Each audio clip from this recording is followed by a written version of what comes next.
Bonjour, welcome, bonjour. Nancy Lee was the female rep on the panel yesterday. I'm the French-Canadian rep at this conference. Thank you, Neil. Thank you to Stephen Thomas for sponsoring this session. I will read my speech this morning because I have so many events and names to drop. I don't want to forget anybody, so you will excuse me for the formal aspect of my delivering this morning, but I think it's important that I don't miss anybody and give credit to all of you that deserve it. So I would like to begin by thanking the conference organizers for inviting me here today to talk to you about the Canadian social marketing experience. Quite frankly, I'm very honored by this invitation.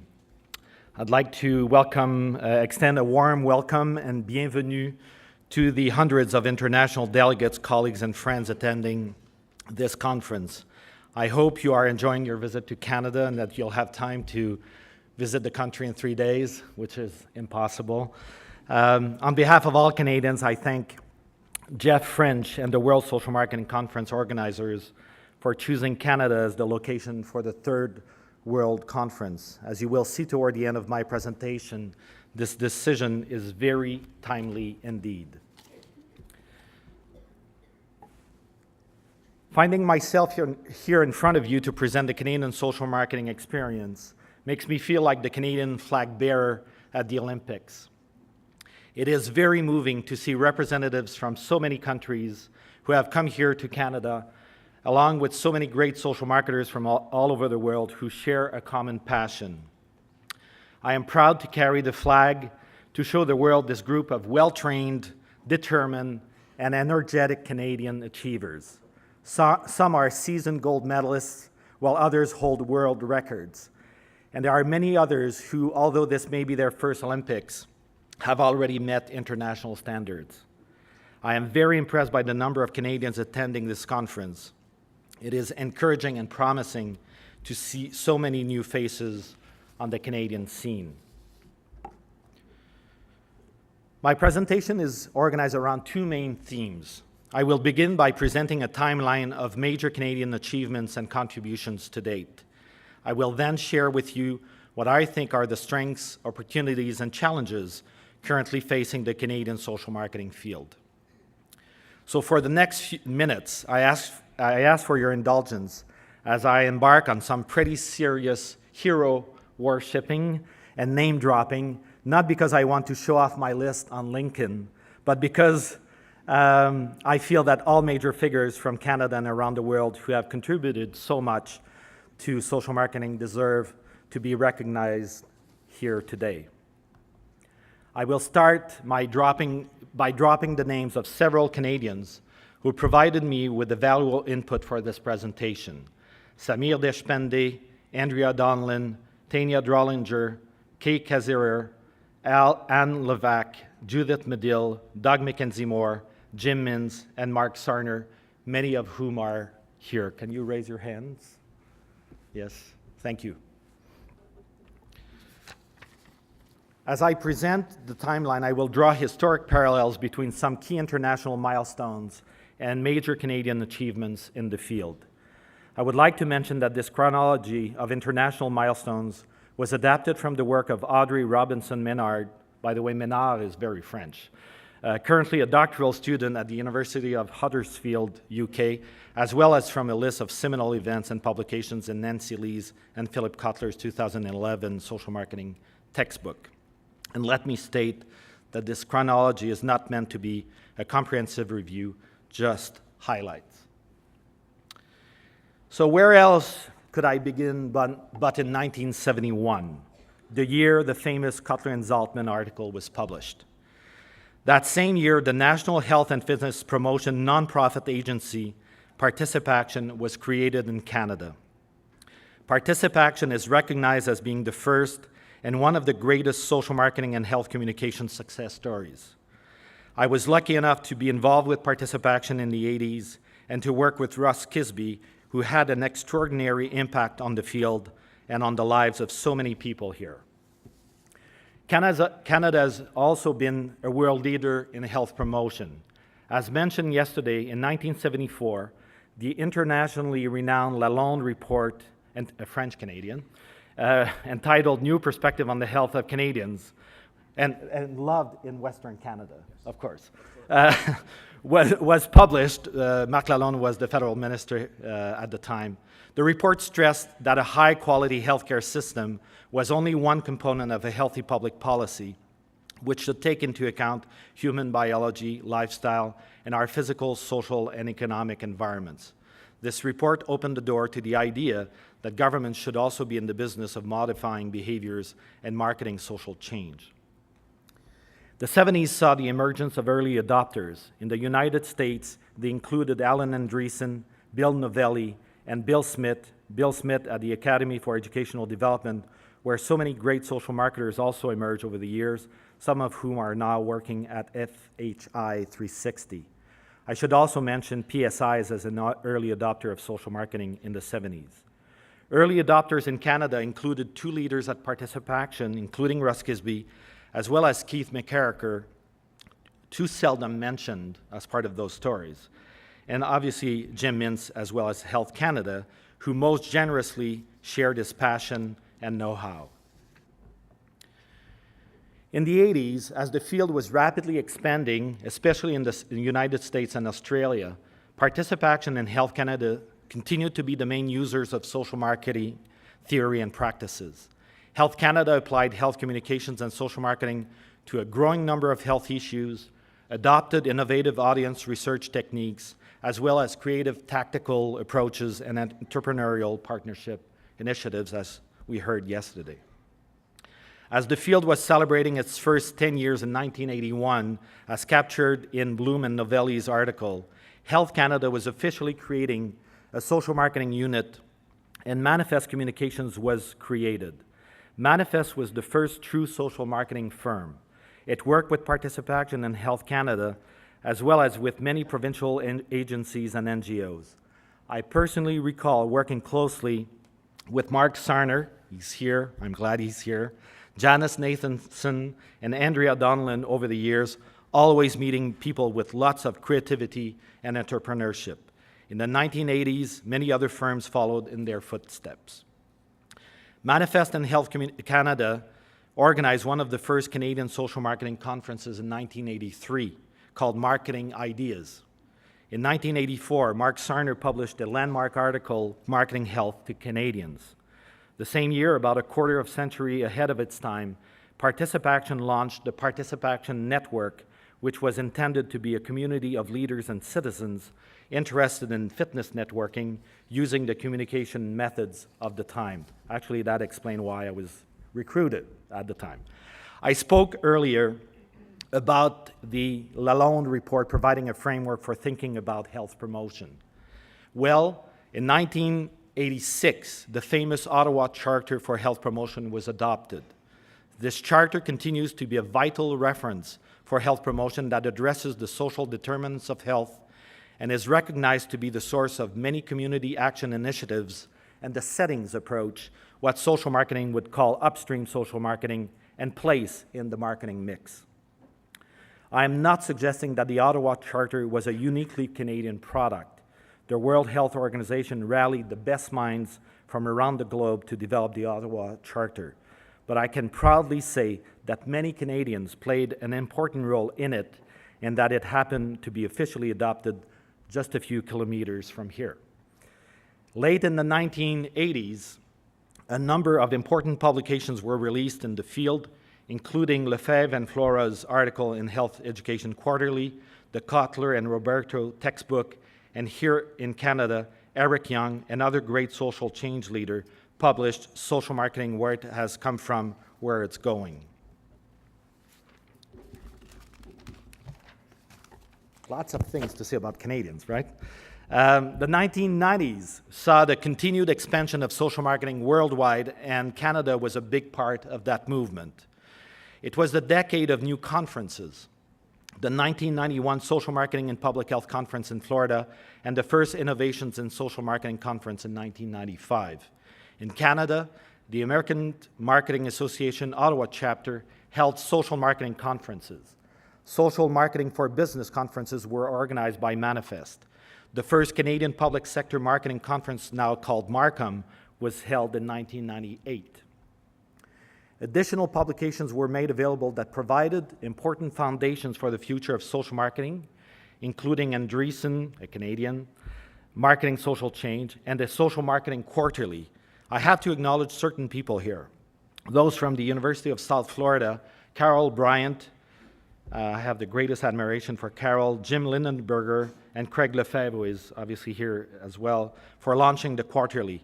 I would also like to mention the current editors, Lynn Donner-Lutenberg and John Strand, I'm a big fan of both of them. They are here today. In Canada, Sarner and Janice Nathanson, published Social Marketing for Business in 1996. Also, during that decade, the web began to be used for the dissemination of social marketing training and strategies. I worked on a social marketing tutorial on Health Canada's website at the time.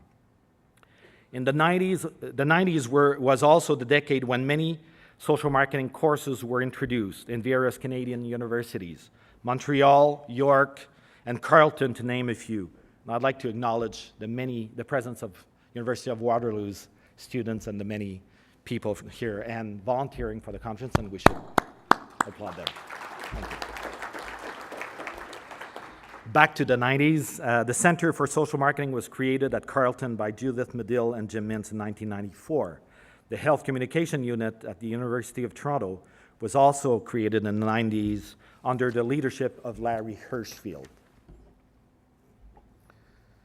In Canada, it was also during the 90s that fields related to the environment and sustainability began to embrace social marketing, thanks to the high-profile leadership of Doug Mackenzie-Moore and the accomplishment of Jay Kazerer. Doug published his first and second editions of Fostering Sustainable Behavior, developed the concept of community-based social marketing, and launched cbsm.com, while Jay launched the toolsofchange.com site. Both those sites are still going strong today. In 1999, the 5th Innovations in Social Marketing Conference was co-chaired by Bev Schwartz, Charles Weinberg, and myself, and was held in Montreal. In the early part of the 21st century, additional funding was made available for social marketing-related research. I have to say, and Jim Mintz said it yesterday, the budgets are cut drastically now, unfortunately. But about 10 years ago, social marketing was not only being used at the national level, but increasingly by various provincial and community-based organizations. A good example of this trend is Saskatchewan in Motion, a provincial initiative to promote physical activity that was launched in 2003. Saskatchewan in Motion is represented here today by its general manager, Kathy Krzyzanowski. As major textbooks and resources were published in other countries, including CD Synergy, with the involvement of a number of leading social marketers, including Mike Newton-Ward, colleagues at the University of Lethbridge created the Center for Socially Responsible Marketing, Lethbridge, Alberta, I should mention, yes. The Center for Socially Responsible Marketing in 2001. The center team consists of the following accomplished researchers: Deborah and Mike Basil, Samir Deshpande, Tanya Drollinger, and Walter Weimer. In 2004, the first SMART conference was held, SMART for Social Marketing Advances in Research and Theory, as well as the first Tools of Change webinar.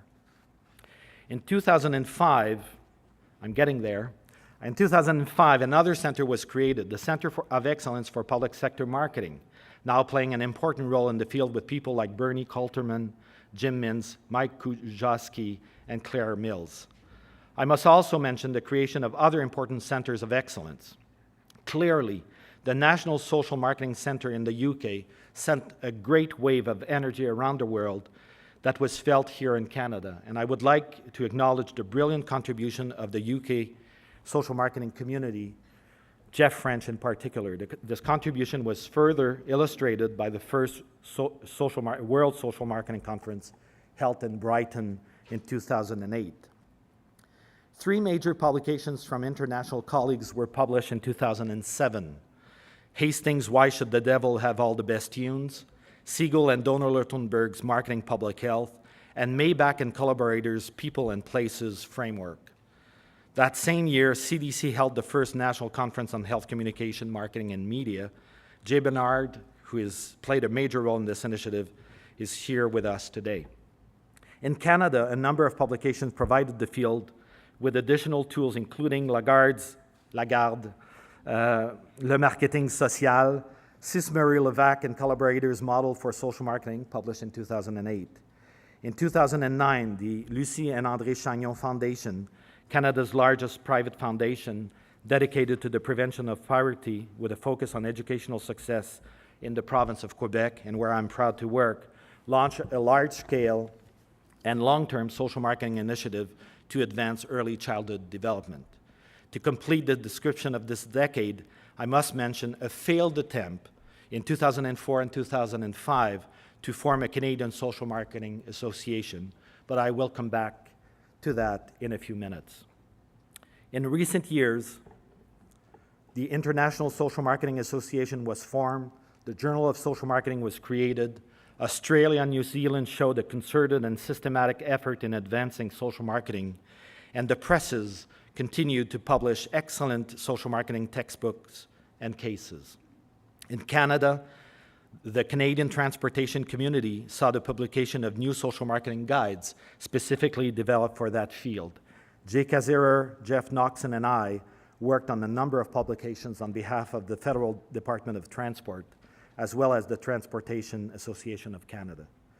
In 2012, Québec en Forme, created through a partnership between the Quebec government and the Chagnon Foundation, launched the WIX campaign aimed at branding physical activity among tweens, a campaign that builds on the success of the VERB campaign in the United States. And here we all are together in Toronto for the third World Social Marketing Conference. I'm not finished.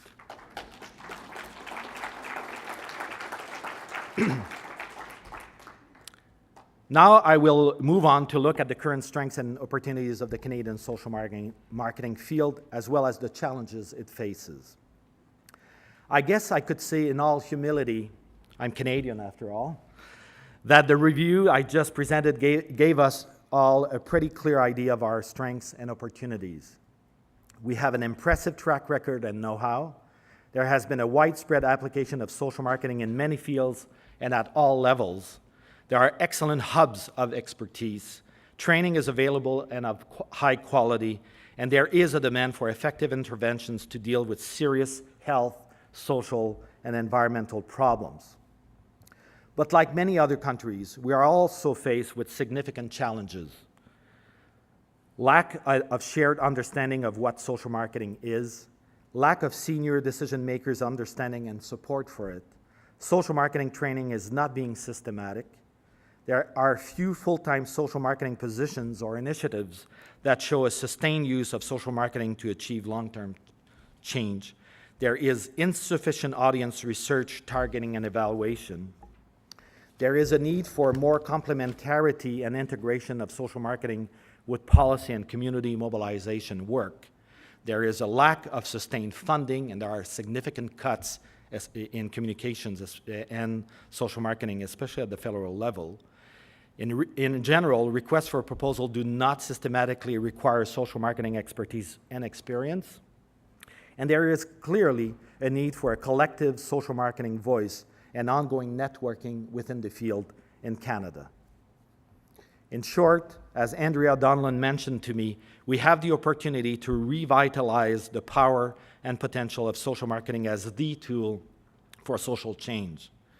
If our field is to continue its amazing story, however, we need to do some serious collective thinking about revitalization. I don't want to sound negative this morning, but it's a wake-up call.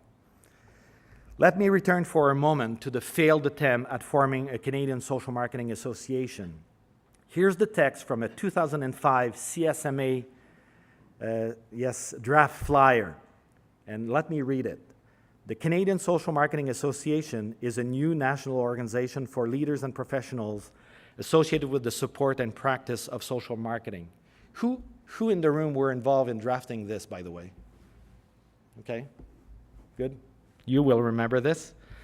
The objectives of the association's are to advocate for the recognition, understanding, and practice of social marketing, to form an alliance with existing marketing and social marketing organizations in order to expand the knowledge and support of social marketing, to document, recognize, share, and publish Canadian social marketing research and practices, to promote social marketing to the public, private, and nonprofit sectors. Well, those words don't seem dated to me. Maybe they could be a starting point for revitalization. Why not a Canadian chapter of the International Social Marketing Association, or part of a North American chapter? In other words, the message I want to send to my fellow Canadians is that the future is now. The success of that future will depend on our collective will, not just individual breakthroughs. In closing, I once again thank the conference organizers for giving me this opportunity and honor to celebrate the truly remarkable history of social marketing in Canada. I hope I have helped to set the stage for reigniting a collective will to see Canada continue to make a vibrant contribution to the field, and more important, to take up some of the most pressing social, health, and ecological challenges in history. Thank you. Merci.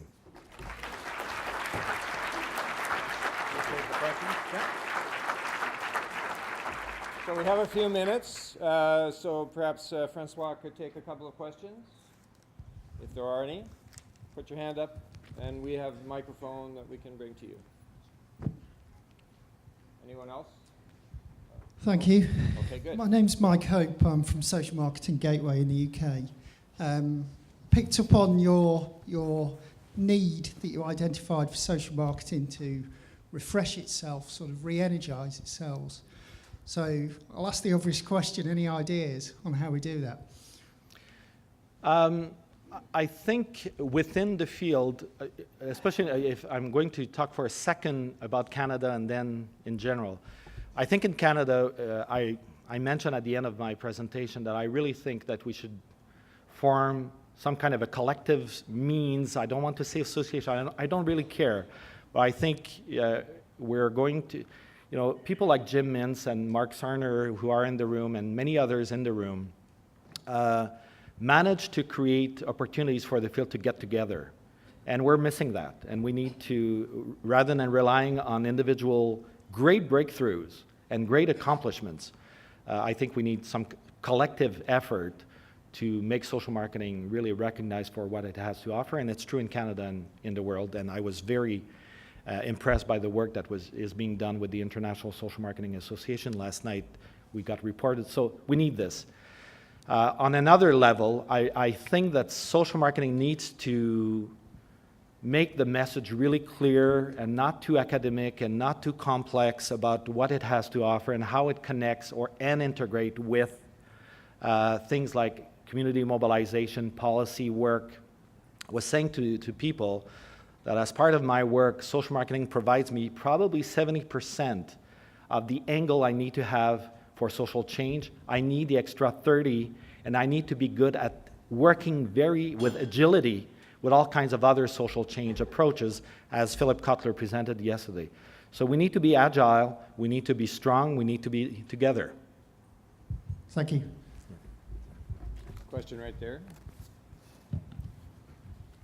Hi, I'm Jacqueline Devine from the World Bank. I used to be at PSI, so I've been working in social marketing for 18 years. Félicitations, François. Merci. A little confrontational. I'm trying to think what I'm going to write in my back to the office trip report when I get back to DC.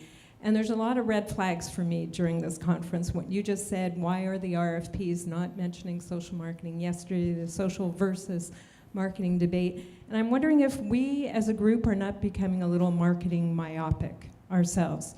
We're working on, protecting our brand, which was the discourse from Brighton 4 years ago. And in the meantime, there's a lot of tracks out there. People, the behavioral economists that are getting a lot of traction. Behavior, Energy and Climate Change has its own conference. IDEO, which works on design, environmental design, is not here at the conference. So there's a lot of tracks on them. We're failing to integrate, we're failing to learn from each other. We're failing to have a wider knowledge exchange. So I'm just wondering, thinking ahead, how do we deal with that? There are big problems out there, and marketing has the power to bring scale. but somehow we're not getting that message across. So a bit of a comment and a question to you. I accept your comment, and the only thing I would add is I've been a consultant for 21 years, and I can declare officially that clients really don't care about this discussion. You know, they want to get help to see change happen. I think we're offering part of the answer. We need to be good at being part of the answer and be very much involved with other people's perspective on how to achieve change. We've been really smart over the years in integrating, and just the upstream type of integration over the years is a good example for me of this field capacity to adjust and add to and integrate. And we need to stay, I think, relatively flexible, very strong, have a good foundation, as Alan Andreessen said. We need to continue, but things will change. I mean, we're the promoter of change. We need to be receptive to change. Thank you. One more question over here. Thank you very much, François, for a great review and for bringing to the surface the idea that we do need to have in North America and in Canada some association representing social marketing. And I just wanted to say there have been a few names that have been put forward to the International Social Marketing Association already, people who are interested in forming an association. And so I don't know if you want to take names as well, but we certainly are taking names. So if anyone in the room is interested in a North American and a Canadian or a United States chapter, please put your name in through you can just, our sign-up list in the ISMA booth, or tell François or me or any of us, and we'll put you all together, and hopefully we'll make it happen. Thank you, Jay. Thank you. Thank you, François. Thank you.